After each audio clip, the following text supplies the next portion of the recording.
The human body is a masterpiece, a living, breathing canvas waiting to be adorned.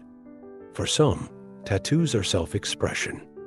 For others, they become an obsession. But what if the ink itself had a will of its own? What if the symbols etched into flesh weren't just art, but a doorway? Renato De Luca learned the hard way. His body became a temple of tattoos, every inch covered in esoteric designs, sacred scripts, and occult imagery. But when he crossed the line and inked his eyes, his tongue, even the spaces between his skin, something awoke inside him.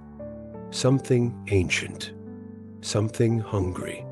2 years after his disappearance, the police found him. But he was no longer human. His body had become something else, a writhing, shifting mass of living ink, whispering in languages no one could understand. And the worst part, he wasn't alone. This is the story of a man who became art, and the nightmare that followed when the art became alive. Let us know where you're watching from and what time you found this video. At the age of 18, Renato De Luca had a tattoo of a sleeve of stars, each star representing a significant memory. This was the beginning of his fixation. However, as time went on, his body transformed into a complex maze of art. He had Sanskrit mantras wound around his spine, Maori warriors battling over his ribs, and alchemical symbols flashing on his hands. But it wasn't until he met her, the mysterious tattoo artist Sarah, who operated out of a neon-lit business in the shadowy alleyways of Prague, that his devotion began to spiral into lunacy. However, Sarah's ink was not your typical pigment. Her tattoos, which were made from a mixture of shattered meteorite, bioluminescent fungus, and what she referred to as the breath of forgotten gods, flickered softly in the dark, giving the impression that they were already alive. Her needle was buzzing like a wasp as she cautioned Renato during their first session together. The body is a temple, she pointed out, but there are certain doors that, once opened, cannot be shut again.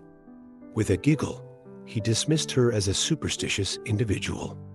His family had already staged interventions by the time he tattooed his eyes, which resulted in the sclera being stained black with ink and allowing him to see. Beyond the veil, Sophia, his sister, pleaded with him to stop, recoiling in horror as she saw at the hieroglyphs that were now covering his neck. His voice was raspy as he persisted. "They are speaking to me and I am listening, the final piece. Everything will make perfect sense." The most recent session lasted for a total of 3 days. The face of Renato was imprinted by Zara with a jackal that was sprawling and had 3 eyes. The jackal's jaws were consuming his lips, and its claws were ripping his neck. When she was completed, she declined to accept money. At the same time as she was burning the remaining ink in a copper bowl, she whispered, "You've paid enough." A rotten scent emanated from the smoke. The Renato disappeared. After being filled with art in the past, his residence in Prague turned into a mausoleum. It was claimed by neighbors that howls could be heard reverberating through the walls, and the floors were shaking as if something gigantic were dragging itself over the roof. There were lights that flashed in patterns, which a student of physics said were Morse code, writing out sentences in Akkadian. These phrases included, "The veil is thin and he walks." Then there was complete quiet. Apartment for B was shunned by the occupants of the building for a period of 2 years. Before Marco, a delivery guy, saw that the door was slightly ajar. As he peered inside, he became completely still. The walls were no longer walls. Rather, they rippled and came to life with tattoos that reflected Renato's own tattoos that were moving. It was then that Renato, or whatever had become of him, stood in the middle of the room. His physique had become more open. A hollow was revealed where organs should have been, but instead there was a maelstrom of stars and tendrils of ink spiraling into an abyss. The ribs flailed apart like wings, displaying the cavity. Voices, hundreds of voices, gurgled from his throat, while his tattooed eyes leaked black fluid and his tongue, which was now carved with Enochian lettering, lolled. They spoke out in unison. "He's here. He has awakened." Marco screamed as he ran away. A submerged flat belonging to Renato was discovered by the police. The floors, the furniture, and even the air itself were filled with sentient symbols that attached themselves to their flashlights, causing the batteries to run out of power. In the bedroom, Renato knelt down with his back to them, moaning in languages that were no longer spoken.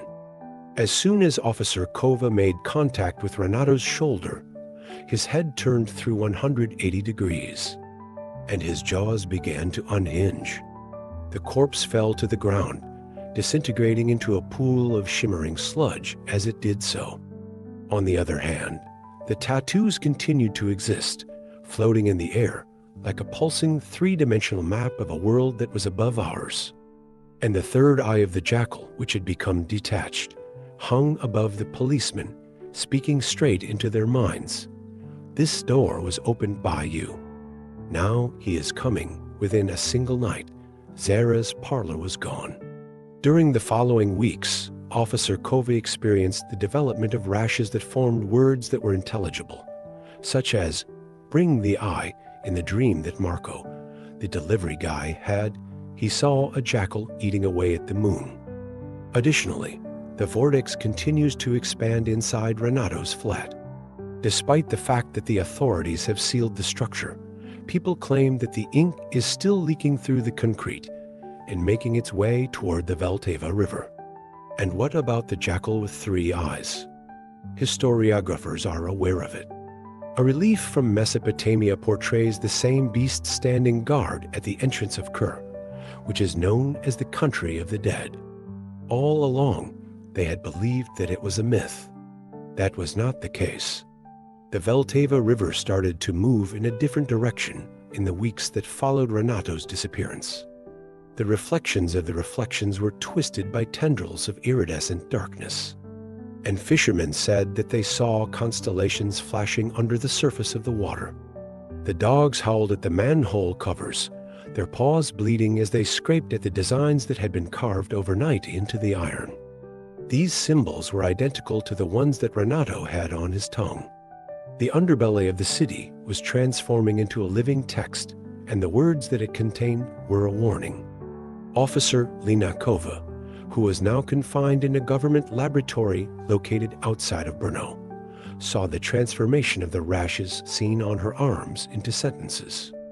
It was the letters that caused her skin to blister, and they requested that she bring her eye to the gate. To conceal the floating third eye of the jackal, which was a shard of obsidian that hummed like a dying star, she had concealed it in a box that was coated with lead. She was drawn to it, however. It revealed her sights to her in her dreams. Zara, the tattoo artist, was positioned on her knees in a grotto nestled under Prague Castle. She was pressing her hands on a stone slab that had an engraving of the 3-eyed jackal. And in the shadows behind her, something was moving unexpectedly. Even while the authorities brushed off the ink as a strange fungus epidemic, some people paid attention to it. Within the confines of secret chat channels, a group known as the Unveiled started putting together the representations of Renato. A linguist by the name of Teresa, who had dropped out of school, was the head of this group. She deciphered a word that was captured on film of Renato's writhing apartment walls. "Please feed the gate." A group of individuals known as the Unveiled got together in secret and tattooed themselves with pieces of Zara's artwork. The first ceremony that they performed was in the sewers, where the ink had accumulated into a lake that was black and reflective like a mirror.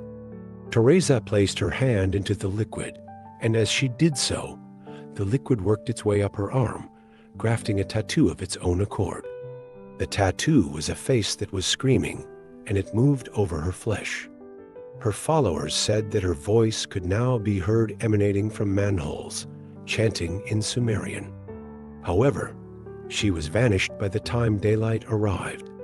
Zara had not escaped. She had been kidnapped. Deep within the old town of Prague, in a crypt that had been shut off since the 14th century, she knelt down in front of the Jackal Gate, which was a big stone door covered with the same symbols that Renato had tattooed on his body. Years ago, she had been a runaway who was lured to the whispering of the ink, which brought her here. She had believed that she was its master, and she had been channeling power via the pigment. Nevertheless, Renato's fixation had thrown everything out of balance. The fissures in the gate were now dripping with the same dark sludge that had given life to her writing, and the monster that was beyond it. Zara growled at the gate, slamming her tattooed hands against it. "You promised me control," she thought to herself. The voice of the jackal, which was both old and amused, reverberated through her bones. "Control is an illusion, little priest," the jackal said. "This door was opened by you. We are now dancing." In order to get the jackal's eye in a hazmat suit that had been stolen, Kova proceeded to go into the sewers. After being absorbed into the hive, the ink had colonized the tunnels, breathing in rhythm, and its surface was covered with human faces who are known as the unveiled. Zara's tomb was the destination that the eye led her to, where the fissures in the entrance now burned like fires. By the time she entered, she saw Zara hanging in a cocoon of ink, with her body being partially eaten by the sludge. Suddenly, the tattoo artist's eyes, which were pitch black and imploring, split wide. "Smash the eye into the gate," Zara said in a deep voice. "It is the most important thing. The key is the lock. Do it right now." Nevertheless, the room was shaken by the jackal's laugh. The barrier shattered, and Zara's corpse dissolved as the first claw emerged. It was a hand with 3 fingers, taloned and dripping with primordial ink. The city of Prague exploded. The waters of the Vltava went over, and they were replaced by a live flood of ink that consumed automobiles, buildings, and anybody who had a tattoo. Even those who had temporary henna tattoos, those who were burned, did not perish. Rather, they underwent transformation, their bodies unfurled in the same manner as Renato's, becoming gateways for lesser horrors such as winged serpents with human fangs and soot-black phantoms that screamed curses in the voice of the dead. While Kova was confined inside the crypt, he took the only remaining action. She inserted the eye of the jackal into the lock of the gate. The chamber let forth a scream. Before the gate was closed, the claw withdrew, the ink retreated, and the gate was shut, but not before a last roar rocked the earth. This world continues to be with us. At this point, you are all canvases. The survivors of Prague are marked with faint tattoos that they do not recall acquiring, and the city is placed under quarantine. Despite being acclaimed as a hero, Kova conceals the reality, which is that the eye is still in her hands, gently talking to her. Tattoos with symbols of protection and hunger are a common practice among members of the Unveiled, which is now a worldwide network. There is also a video that is making its way across the internet's most obscure corners. It is grainy and unsteady, and it shows Renato's apartment suddenly coming back to life. A new person emerges, and it is a guy made entirely of ink. His features are a moving collage of every tattoo Zara has ever etched. He gives the camera a grin, his voice sounding like a chorus of the unaffected. Knock, knock to the human race. Did you find yourself missing us?